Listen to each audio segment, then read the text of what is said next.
2.8 trillion parameters. I mean, let that sink in for a second. That is the staggering scale of the new model stepping into the ring today. We're talking about Moonshot AI's Kimi K3, and this is definitely not just an incremental update. This is a giant, coming straight for the reigning proprietary champions. So here's how we're breaking down this clash today. First, we'll meet the giant challenger. 2, peek inside the K3 architecture. 3, look at the Fable 5 showdown. 4, cover vision in the loop. 5, discuss price drops versus capacity limits. And finally, 6, look at this new AI reality. Let's get to it.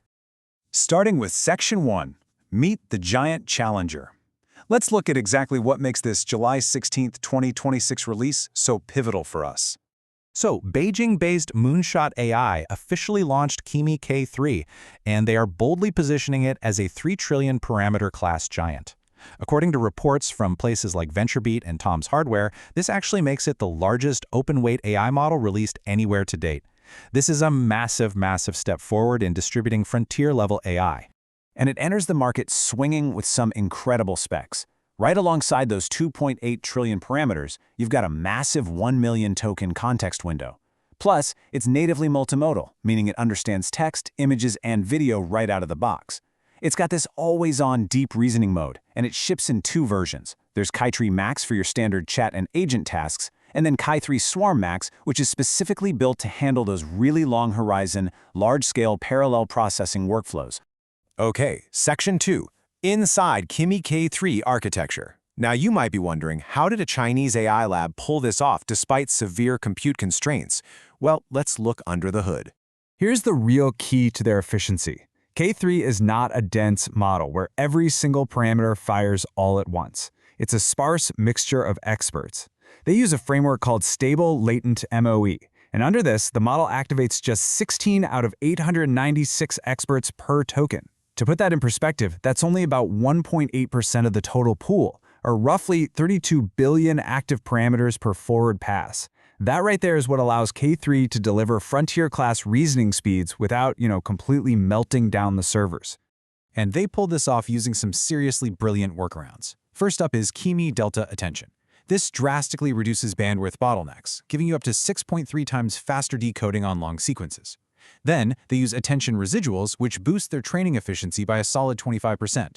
And finally, by using MXFP4 weights, they've lowered the hardware memory footprint to just 1.5 terabytes. As analysts have pointed out, this is proof that architectural innovation can absolutely still beat brute force compute. Moving on to Section 3, the Fable 5 Showdown. All right, time for the main event. We have the underdog, K3, stepping into the ring against Anthropic's reigning proprietary heavyweight. What's fascinating here is these 2 models have completely clashing philosophies. K3 promises an open-weight roadmap, which means developers will eventually be able to download, self-host, and fine-tune this beast on their own private infrastructure. This is a direct challenge to Fable 5's closed API model, which, let's face it, kind of locks you into Anthropic's walled garden and proprietary ecosystem. But then, you look at these numbers. K3's pricing is completely disrupting the frontier pricing tier. Claude Fable 5 charges $50 per million output tokens. Kimi K3, just $15 per million. That is less than a third of the price. And it gets crazier. If you hit K3's automatic context cache on the input side, that price drops to just 30 cents per million tokens. 30 cents! This makes running high-volume, repetitive agent workflows incredibly cost-effective. Now, the nuance here is that K3 didn't just sweep Fable 5 across the board. Fable 5 still holds the lead in overall complex reasoning and those absolute hardest production-level software engineering tasks. But K3 carved out some highly specific, super high-value victories. It shot up to #1 in the community-voted front-end code arena. It actually beat Fable on BrowseComp with a 91.2% score for deep web research. And in real-world proofs of concept, no joke, K3 autonomously designed a functional microarchitecture chip. It even solved complex astrophysics calculations, specifically the I love Q relation, in just 2 hours. That's a task that usually takes human researchers weeks. Let's jump into Section 4, Vision in the Loop. Because, writing code is one thing, but front-end design? That requires eyes. And this builds into a really incredible literal workflow. Moonshot showed this off on a conceptual macOS 27 website. Instead of just guessing, K3 generates the HTML and CSS, actually renders it in an isolated browser, and visually inspects the screenshot. So if text clips or a layout completely breaks on mobile, it sees it natively. It then revises the code and loops again. It's this awesome, continuous, self-correcting visual workflow.